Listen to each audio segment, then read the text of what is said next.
Hello, and welcome to another 10-minute tip from around the house with Chandler. Today we're going to be talking about wall anchors. Wall anchor is a type of support that you're going to put inside your sheetrock. If you miss a stud with a screw or nail, you're going to need to add some additional support when hanging pictures and shelves or whatever. So we're going to review a few basics about wall anchors. Wall anchors are designed to hold a load. Hold a load. Depending on the load that you have, the weight of a picture, okay, you will need different sizes of wall anchors. So what I'm going to show you is the types out there and the sizes, and I'm going to demonstrate to you on this piece of sheetrock right here what it looks like on the finished side and what it looks like on the interior side of your sheetrock wall. Stay tuned.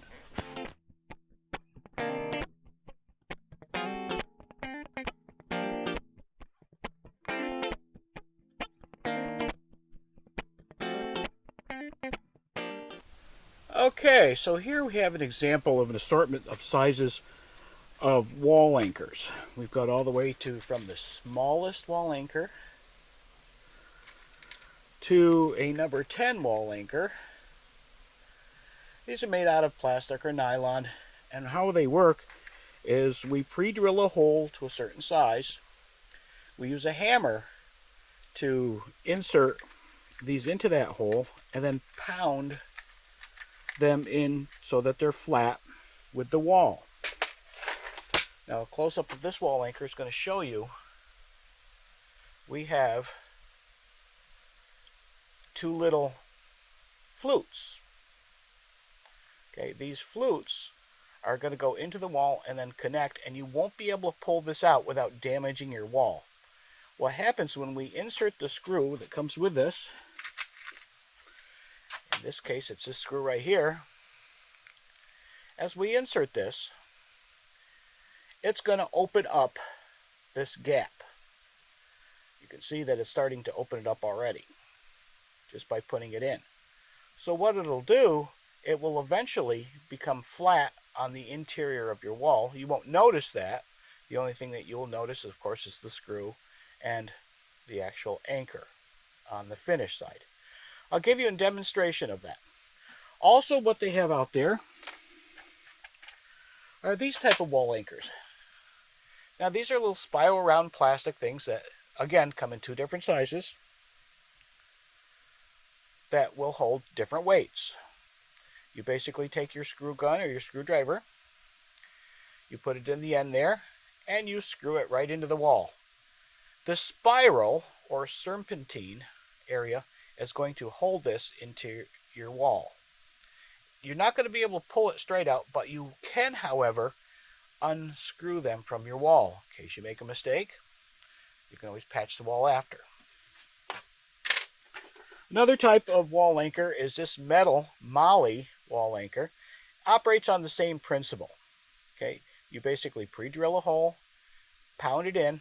We have some spears or some points right here that are going to bite into your sheetrock. And as you put the screw in, it's also going to open up and allow this to be flat on the inside of the wall, again holding it. This is a permanent thing. If you have to replace it, the best thing for you to do is take a punch and a hammer and punch it into the wall and then cover it with some putty. Okay, what are you going to need for tools? Okay, you're going to need a hammer, of course. Now, you can go the extreme with this metal hammer, or you can go with a much smaller, less impact hammer. Okay, this has little nylon ends. Not going to cause too much damage, where this hammer here, if you miss the anchor, it's going to cause some damage. Okay? All right. Also, you're going to need a screwdriver. In my case, I've got a Phillips bit mounted on my impact driver.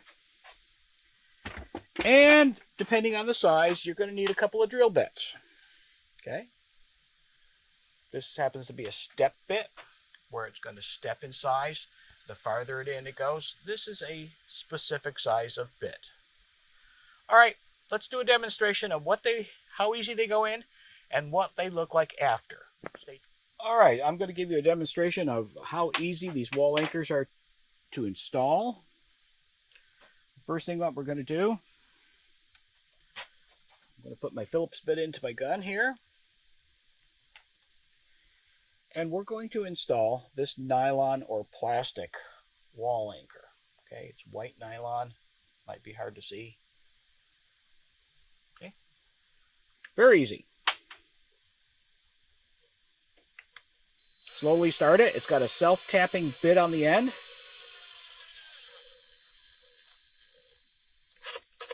And we are done. This one also comes in a zinc for heavier, dutier loads. Done. Let's take a look on the outside of it. Let's take a look at the inside of it. All right. We can see that it basically filled up with sheetrock dust right here. And the serpentines are through this 1/2-inch sheetrock right here. So we've got a good wall anchor. This zinc one is going to be more sturdier than this plastic one.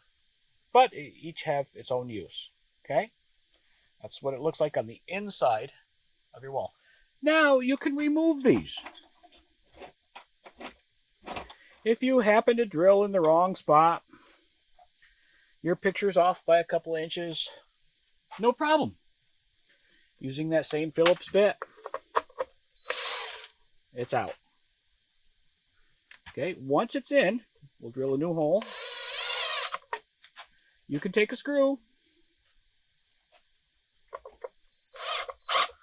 and insert into those anchors. Now we can hold your picture up. Pretty heavy duty. That is not going to go anywhere, depending on the weight.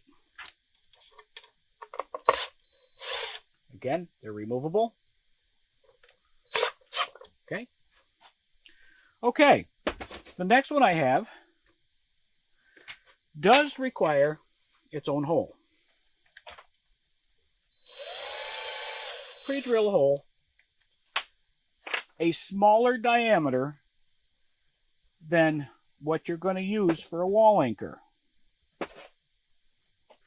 Okay? It's going to be tough going in at first. Okay?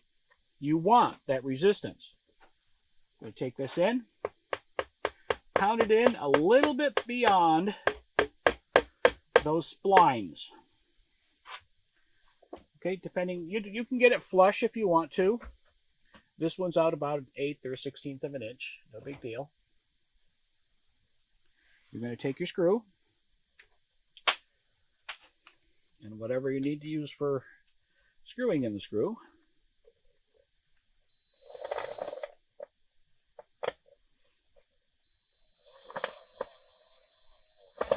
And you're going to insert it in. Now remember I said how this works is that as the screw goes in, it expands this right here. And I'm going to give you a demonstration of that outside of the wall.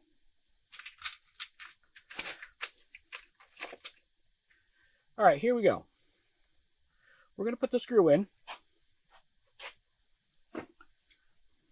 Safety first. I'm going to hold it with a wrench. I'm going to screw this in. And you can see how it expanded the wall anchor. You can see how it expanded the wall anchor, okay? It's fatter. Okay? With these splines right here, and because it's fatter, you're not going to be able to pull it out. Let's look at a brand new one comparison. Okay? Here we go. You can see how much that expanded. It's going to hold it in, depending on the weight. All right. One other one I have here is a type of molly screw. What we're going to do, this has a couple of points that once we get into the sheetrock and we pound it in, it's going to be held in place with these points. teeth. All right, we do have to pre-drill a hole. We want to make sure that our hole is not too large.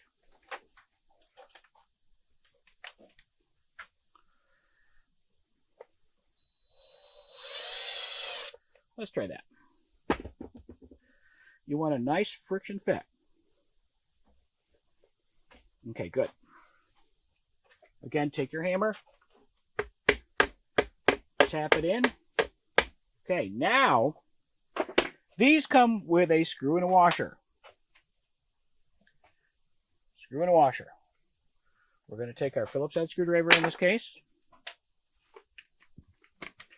and we're going to screw in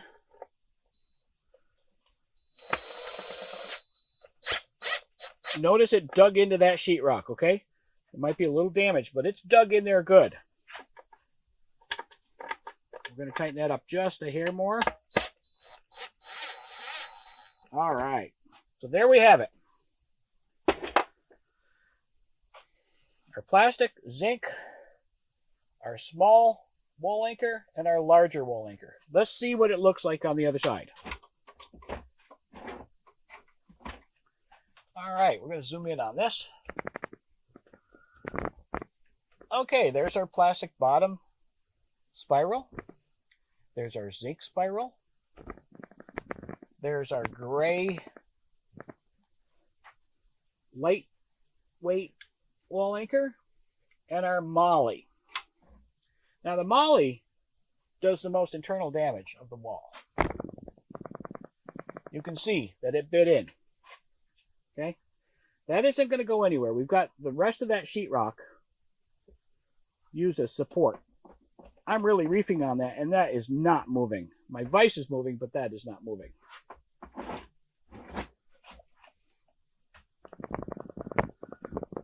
There we have it. Now, wall anchors also come where you can use them for concrete. Cinder block, concrete, whatever. And how this works is there's a little funnel-shaped wedge on the end. And where it mates, it's got some slices inside this anchoring device, okay? We pre-drill our concrete, this diameter, whatever diameter you're using with, a depth about a half inch deeper than this whole assembly as it's screwed tight. Okay, I'm going to put this together.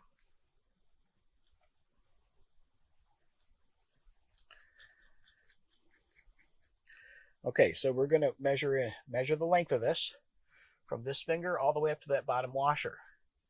And then we're going to give ourselves a quarter to a half inch deeper. And as we turn, scope out on this, as we turn this nut, it's going to pull in on that wedge and anchor, much similar to our molly and to our plastic anchor. Okay, going to expand. These come in different sizes, of course. That's a smaller one. Here's a larger one. Okay, also the same principle. This has a wedge right here, and as it's being pushed up into this, it's going to expand these slices and going to hold tight. This is for a much heavier weight. We'd be using this to anchor into a concrete wall for just about anything you want to do it. If you want to see and learn how to do some household tips, some household repairs, drop us a line.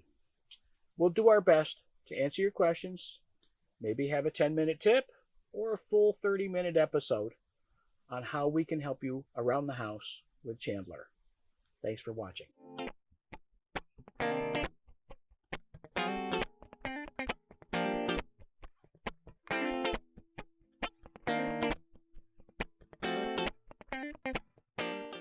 So my wife has been bugging me about this drawer in the refrigerator that just does not move in and out easily. So she's getting frustrated.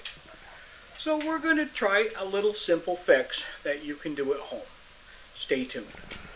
Okay, so my wife is very frustrated with this drawer right here. That seems to slide out okay, but kind of sticks on the way in. Alright, so we're going to do our best here in the next few minutes to see if we can alleviate this problem. Stay tuned.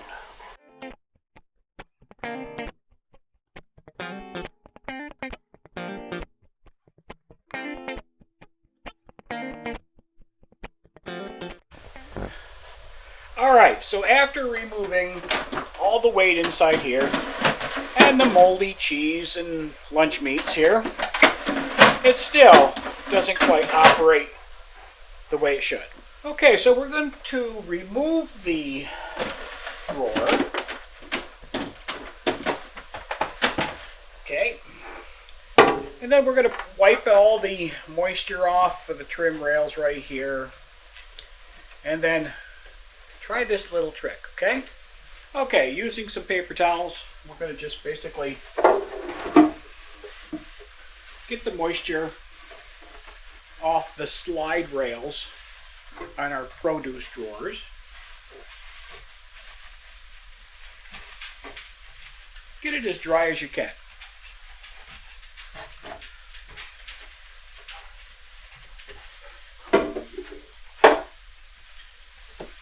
And while you're at it, if you want to clean out the drawer, go ahead. Now what I'm going to do basically is take some automotive paste wax, stuff you use for your car, put a liberal amount on the applicator here. Okay, and then I put it in the grooves of our produce drawer. Make sure it gets in there really well. This applicator works good because it's very thin and it's a sponge and it conforms to the slide of the drawer. You can get both the top and the bottom, any area where your food is not going to touch. You don't want that waxy flavor of food. Now, when you make a salad or you put a piece of cheese on your sandwich, you don't want it tasting like paste wax, do you? Okay, now time for the test run. You don't have to wipe the wax off. Okay, keep the wax on, and let's try it. Okay, after multiple attempts of trying to get this drawer into the area where it's supposed to be, one finger, open, close, open, close. Now we're going to put some weight in it and see if we actually solve the problem. Okay, so I have loaded up this drawer full of as much stuff as I can find, adding a bunch of weight, actually overloading this drawer according to the refrigerator manufacturer of how much weight it can support. I got a good 15-20 pounds in there. Oh, caught my mustard in the door. One finger, one finger. Love it. All right, so that's another solution to another household problem here on the Round the House with Chandler. Stay tuned for some more tips and some more episodes. By the way, if you want to see something that's chronic in your house, that's giving you issues, something you want to tackle yourself, drop me a line. The website, the email address is below. Have a great day.